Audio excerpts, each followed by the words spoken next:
Salut tout le monde, bienvenue dans cette vidéo. Je suis sur le toit du Gros Pépère, je suis sur le 611. Alors dans cette vidéo, qu'est-ce qu'on va faire? Eh bien on va déchaumer la parcelle qui est, je suis dessus en fait, donc pas besoin d'expliquer plus longtemps. Vous connaissez le principe du déchaumage, je vous l'avais déjà montré l'année dernière. Et maintenant je vais essayer de descendre sans me casser la gueule. Hop là, première étape, et le USPO. Je me promène sur le 611. Aujourd'hui, on va partir déchaumer avec le chisel. Moi, ce que je vous propose, c'est de me suivre avec moi durant cette journée. N'hésitez vraiment pas à vous abonner, c'est le bouton rouge qui s'affiche juste ici. C'est ultra important. Allez, maintenant, on descend du tracteur. Ouais! Allez, les déchaumages 2023, c'est parti!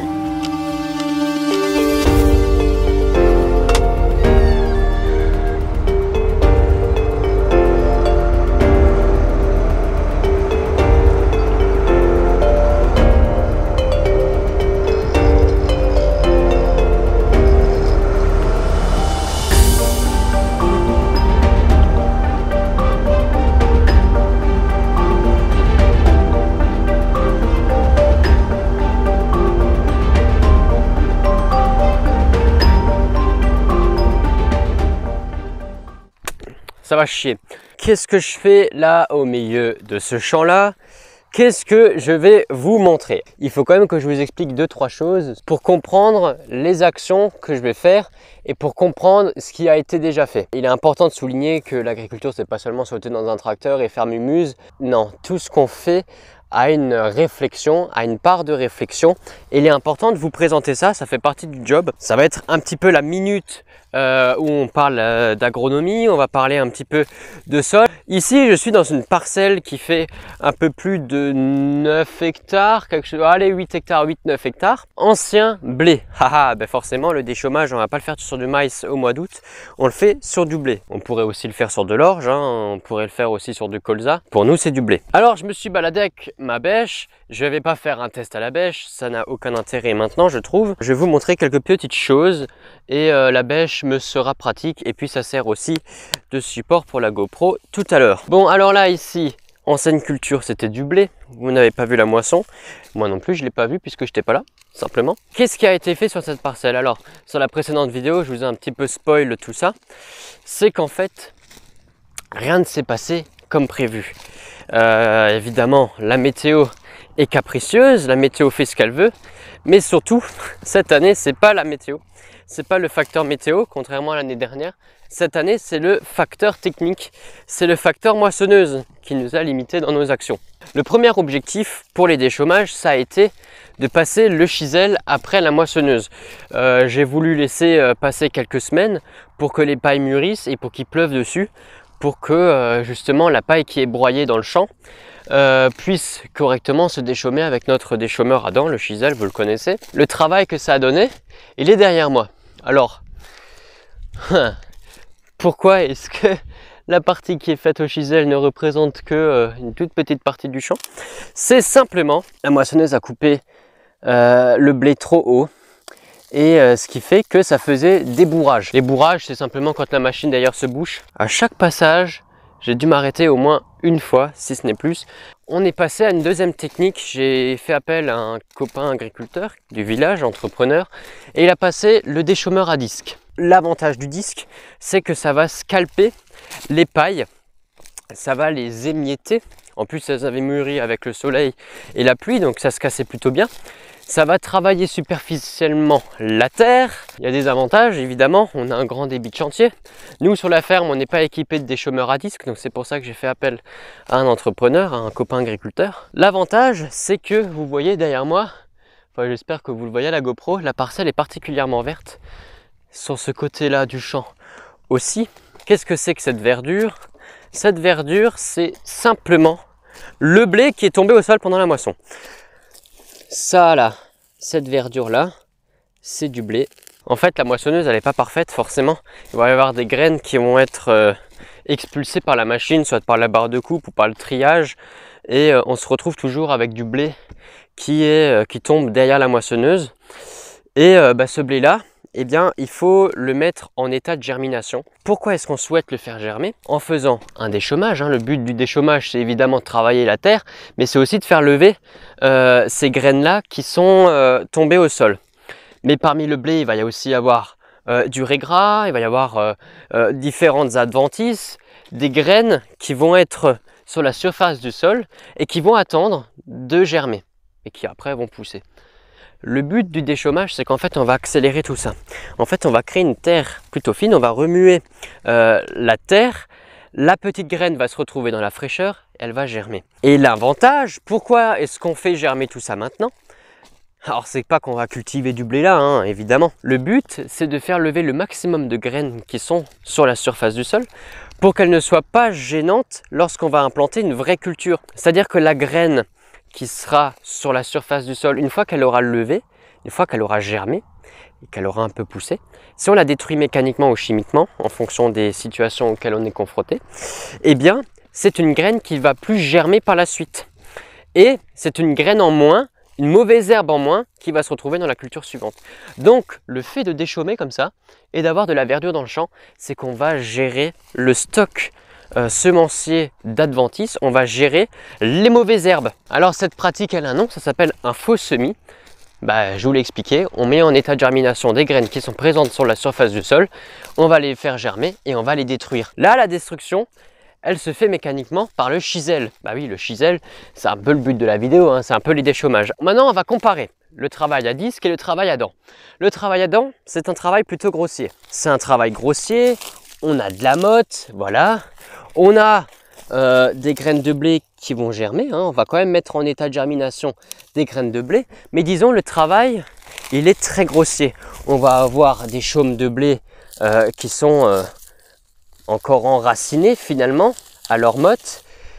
Disons le boulot est grossier. L'avantage de cette grossièreté de travail du sol, c'est qu'on va préserver notre sol de la battance. La battance, je vous l'avais déjà expliqué, c'est un phénomène de dégradation du sol par la pluie, va remonter les éléments très fins de la terre et va les faire durcir au soleil. Et ça crée une croûte de battance et c'est un premier stade de dégradation de la terre. Ça va créer une acidité de surface, la battance, et donc c'est un phénomène qu'il faut absolument éviter, surtout ici dans des terrains battants. Ici on est dans des limons battants, donc la battance, ça fait partie de la terre et il faut la gérer. Et on va comparer justement cette battance, c'est là l'intérêt, c'est que là ici, le travail est tellement grossier, on a des pailles en surface. Le but d'avoir des pailles en surface, c'est d'éviter que la pluie soit en contact avec la terre et donc éviter ce phénomène de battance. Là, ici, avec ce déchômage à dents, on n'a pas de battance, on n'a pas de phénomène de battance. Alors que là, avec le déchômage à disque, le travail est plus superficiel. On va créer de la terre fine qui va créer, avec la pluie, de la battance et une croûte de battance au soleil. La croûte de battance, c'est ça. Vous voyez, c'est dur. C'est dur, c'est dur. Je vais essayer de la faire remonter. Voilà. Ça, c'est ma croûte de battance. La surface est dure. Et puis en dessous, on a de la fraîcheur. Croûte de battance qui est quasiment absente dans le déchômage à dents avec le chisel. Évidemment, là, on a un petit lessivage dans le creux. On va avoir quand même un petit phénomène de battance. Forcément, on est dans des limons battants. Mais dans l'ensemble, vous voyez là, là, ici, il y a de la paille, il y a des mottes. On préserve notre terre de la battance. Donc, l'inconvénient du déchômage à disque, en premier passage en tout cas, donc c'est-à-dire juste après la moissonneuse, donc lorsque le blé est coupé, on passe le déchômage à disque en premier passage, c'est qu'on va créer de la terre fine. On va travailler superficiellement la terre. On a une levée qui est très homogène, la levée du blé des mauvaises herbes, elle est très homogène. On va avoir ici du blé, mais aussi on va avoir du liseron. Du liseron ici, ça c'est un problème le liseron. Donc on va essayer de le défoncer mécaniquement. Là ici on a aussi une petite levée de liseron. Là ici pareil. Et donc certes on a une levée qui est très homogène dans le champ par rapport au passage du chisel. Par contre on va créer de la terre fine. Et la terre fine, par conséquent, surtout sur des terres battantes, ça va créer un phénomène de battance. Ça va créer ma croûte de battance. C'est pas tellement ce qu'on veut. Alors bon, cette année on fait comme ça et ça me permet de tester. Bon, le caillou là ici, je vais l'enlever parce que là ça peut être préjudiciable. Je vais le mettre au milieu du chemin, comme ça on le voit bien. Je le mets pas sur la bordure parce que moi je passe avec les faucheuses, après je me prends le caillou dans la faucheuse. Maintenant, je vous ai parlé un petit peu de tout ça, on a un petit peu comparé le travail du sol. J'estime, c'est mon propre avis, j'estime qu'un coup de déchômeur à dents en premier passage est plutôt intéressant, puisqu'on va quand même créer une levée, malgré le déchômage à dents et malgré la grossièreté du travail, ça marche plutôt bien. Après un passage de dents, eh bien si maintenant j'avais un déchômeur à disque, eh bien je prendrais ce travail qui a été fait par le chisel, je le prendrais en biais avec un déchômeur à disque, et puis là, on va scalper les pailles, on va créer cette terre fine pour préparer la culture suivante ou pour préparer l'interculture. Là, ici, je pense que ça serait, en tout cas j'estime que ça serait un bon choix de passer en premier passage un coup de déchômeur à dents et en deuxième passage un coup de déchômeur à disque. Le coup de déchômeur à disque, en deuxième passage, il va avoir l'effet d'affiner la terre en surface, de préparer le lit de semences pour la culture suivante ou l'interculture. Dans notre cas, c'est l'interculture, c'est le couvert végétal et on va y parler. Alors, pourquoi est-ce que je parle autant? C'est important, j'estime que c'est très important. Malgré le fait que beaucoup d'entre vous sont sur la chaîne, pas pour des raisons de vidéos agricoles, même s'il y en a beaucoup qui me suivent hein, parce que vous êtes agriculteur ou vous aimez le milieu agricole. Mais il est quand même important, je trouve, de vous expliquer ce qu'on fait dans un champ, de vous montrer tout ça et de vous montrer aussi que la technique culturale, c'est vraiment assez compliqué. Et ce que je n'ai pas précisé, c'est que tout ce que je raconte dans ces vidéos-là, c'est mon avis. Ok, c'est-à-dire que là, le fait de, voilà, je vous présente tout ça, c'est mon avis. Je suis clairement pas calé en agronomie. J'ai pas suivi vraiment de cours en agronomie. Moi, j'ai fait un bac S. Et il y a beaucoup de notions qui m'échappent, il y a beaucoup de choses que je ne connais pas. Et bien souvent, ça arrive de se tromper. Et peut-être que là, je me suis planté en disant quelque chose.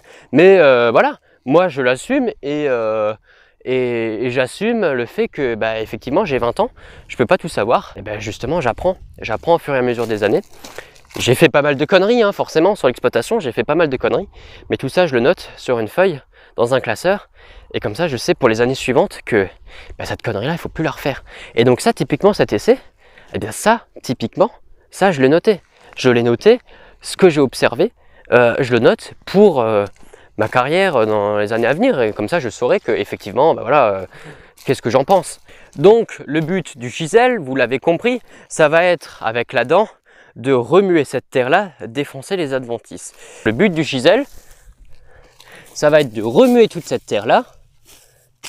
Donc là je fais mon petit trou. Alors qu'est-ce que j'observe? On a une terre qui est quand même fraîche, hein. On s'est pris plus de 80 mm en quelques semaines, donc forcément c'est quand même humide, mais bon, la surface du sol est plutôt sèche, c'est en train de sécher tout doucement au soleil et par le vent, et là on a une terre qui est friable, on n'a pas, ça fait pas des galets, tu vois, c'est pas trop humide, elle est juste bien. Donc là le déchômage, il va bien se passer. Et là j'ai vu un copain ici, ça c'est bon signe, c'est que le ver de terre, tu vois, la terre est fraîche, il remonte chercher les pailles. On a un mélange terre-paille qui est plutôt intéressant, je trouve. Les pailles en profondeur, elles n'ont pas noirci, elles sont restées dorées. Elles sont restées dorées.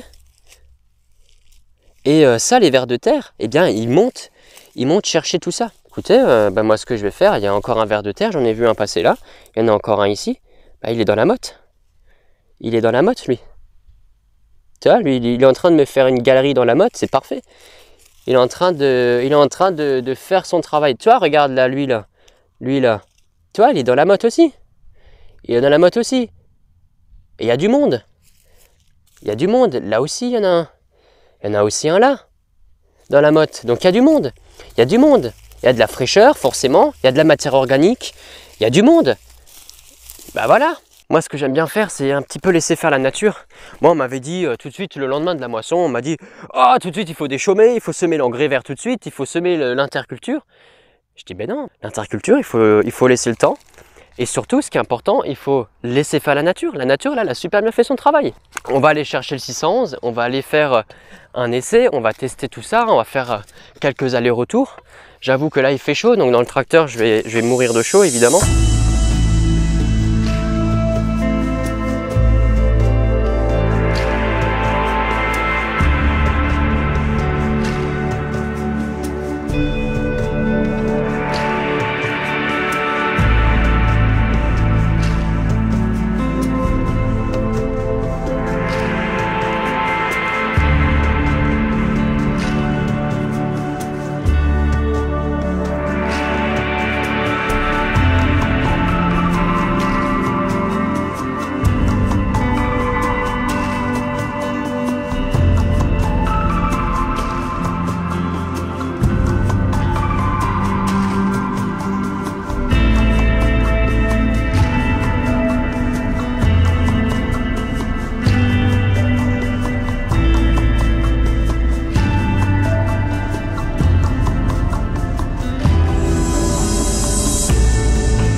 Bon allez, on va faire un petit tour dehors, je vais vous montrer le travail.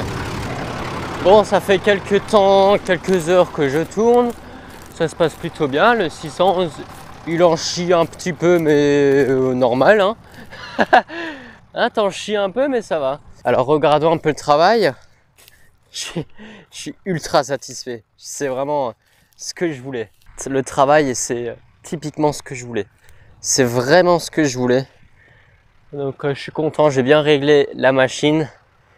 J'ai bien réglé ma vitesse aussi, c'est cool, franchement ça se passe bien. Là ici évidemment on a le passage de la dent et je suis pas profond hein. Tu vois, je suis vraiment pas profond.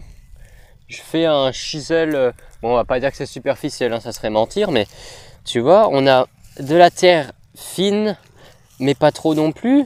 On a quand même quelques mottes en surface, on a les débris végétaux, voilà, le liseron est bien déraciné, ça c'est cool. On a la paille en surface, ça c'est excellent la paille en surface. Donc pour semer le couvert végétal, là, le semoir, on roulera directement là-dessus demain. On passera. Avec le peigne, ça va faire un peu comme ça. Tu vois, hop là, et on recouvre ces graines. Picobello, c'est picobello. Ah, vous êtes à contre-jour, attendez. Alors bon, on pourrait passer la roto-herse, la herse rotative après ça. Mais non, ça va trop affiner la terre. Je vais faire trop de terre fine et non là c'est très bien. Il y aura la paille en surface. J'espère que ça va pas trop boucher au niveau des peignes sur le semoir nodé. On verra. Et bon, il y a beaucoup d'endroits où j'ai dû, il y avait des paquets en fait, hein, ça bouchait, donc il y avait des paquets. Et donc j'ai pris le champ plusieurs fois là-bas, en travers, en long, en large, là où il y avait les paquets pour vraiment bien étaler. Là ici, voilà, typiquement là. Mais là ça passera. Ça passera sans aucun problème. Là maintenant le champ. Demain matin je reviens. Il y a même un plant de pommes de terre. Il y avait des pommes de terre il y a 2 ans. Il y a même encore un plant de patates qui pousse. Donc non c'est tip top.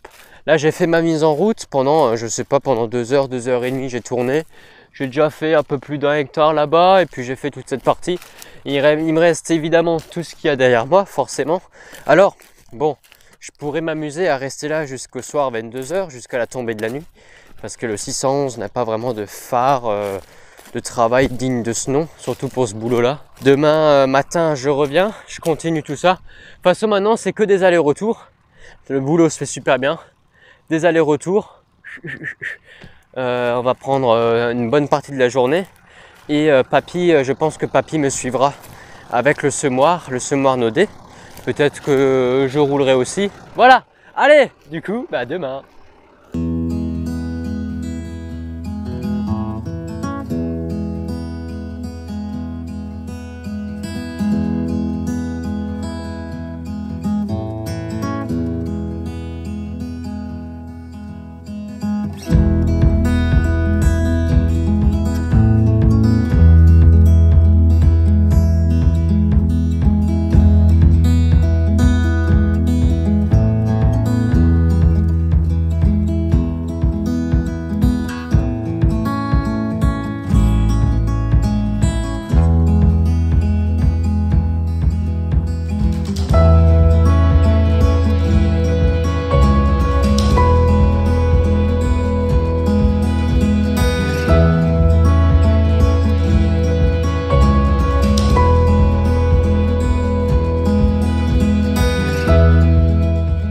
Voilà, donc cette vidéo est maintenant terminée. Vous allez comprendre ce que c'est cette machine derrière moi. Je vais vous la présenter dans la prochaine vidéo. Alors pour ça, abonnez-vous, mettez la cloche et rendez-vous samedi prochain à 16 h sur la chaîne YouTube. Allez, à plus, ciao!